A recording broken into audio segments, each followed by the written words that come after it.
Welcome to this explainer. Today, we're totally stripping away the magic of the cloud. You know, that fluffy, invisible thing we always talk about? Yeah, we're ditching it. Instead, we are diving deep, literally deep, into the shocking, physical reality of how the internet actually connects our world. And, spoiler alert, it is unbelievably fast and highly physical. I mean, be honest for a second. When you connect to Wi-Fi, you probably assume your data is magically bouncing off some high-tech satellite orbiting the Earth, right? It just feels so logical, so clean and futuristic. Well, think again. We need to completely shatter that assumption right out of the gate, because the reality is so much wilder, way darker, and incredibly tangible. Actually, scratch the whole pristine vacuum of space thing. We are trading that for the crushing, murky depths of the ocean floor. The vast majority of our global data actually relies on literal physical glass wires resting right in the deep-sea trenches of our planet. Just about every single piece of international data you request travels through a real wire laid across the bottom of the sea. It's wild to think about. To really wrap your head around this, just forget about traditional copper wires. Instead, picture these undersea fiber optic cables as a massive, ultra-high-speed plumbing network connecting entire continents. Just like a city has water mains pumping liquid to every single neighborhood, our globe has these massive, deep-sea mains pumping information. It is literally the physical backbone of modern human communication. But here's the kicker. In this global plumbing system, we obviously aren't pumping liquid water, right? We are pumping light. Specifically, we're pumping countless microscopic particles of light called photons. Imagine opening a valve, but instead of water rushing out, you get this blinding, high-pressure stream of pure light. That's exactly what's flowing through this deep-sea plumbing network. These photons are totally the new water of our modern age, carrying all the digital info that makes up your texts, your video calls, and all those massive downloaded files. Let's actually trace that physical journey for a second.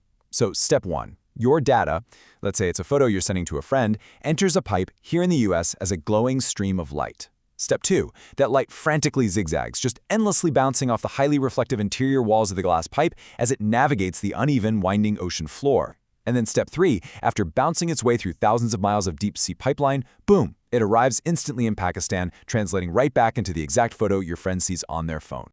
Now, you'd think this crazy, zigzagging journey across the bottom of the ocean would take, I don't know, a little bit of time, right?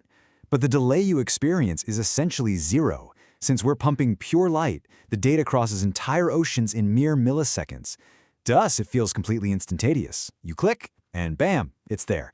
Even though a physical beam of light literally just shot across the bottom of the world to fetch your data and bring it back. But we gotta remember, this incredible micro journey, it is not a peaceful one. We are talking about a highly sensitive, ultra-fast plumbing system sitting in one of the most extreme, unpredictable environments on planet Earth. We're dealing with freezing temperatures, volatile tectonic shifts, and crushing atmospheric pressures that would instantly destroy most man-made objects. And inside all of that, we are reliant on these super fragile glass wires. Plus, the ocean isn't just an empty void. It is a living, breathing ecosystem. That means our global data plumbing is sitting smack in the middle of some severe marine wildlife hazards. Which brings us to this absolutely wild reality. Your internet connection is quite literally surrounded by sharks. Just think about the contrast for a second. You're sitting there, perfectly comfortable in a coffee shop, just quietly scrolling through a web page. But the physical manifestation of that action, it's a beam of light hurtling through a glass tube at the bottom of a pitch-black ocean, surrounded by sharks, giant squids, and who knows what other deep-sea creatures. I mean, sharks have even been known to bite at these cables. The clean, sterile feel of our digital screens completely masks the wild, untamed nature of this physical journey. So, the huge takeaway here is that every single click, every swipe, and every video stream you initiate isn't just floating harmlessly in some fluffy cloud up in the sky. It takes this exact, high-speed, underwater plunge. Your digital footprint is constantly diving into the ocean, racing through that glowing plumbing network, dodging the crushing depths, and bouncing off glass walls just to fetch your next page of results. We've totally traded the myth of space for the incredible physical reality of a deep-sea glass plumbing network pumping light all the way across the globe. So I want to leave you with this. Knowing that your data takes this miraculous physical journey, swimming with sharks at the absolute bottom of the sea, will you ever look at a loading screen the exact same way again?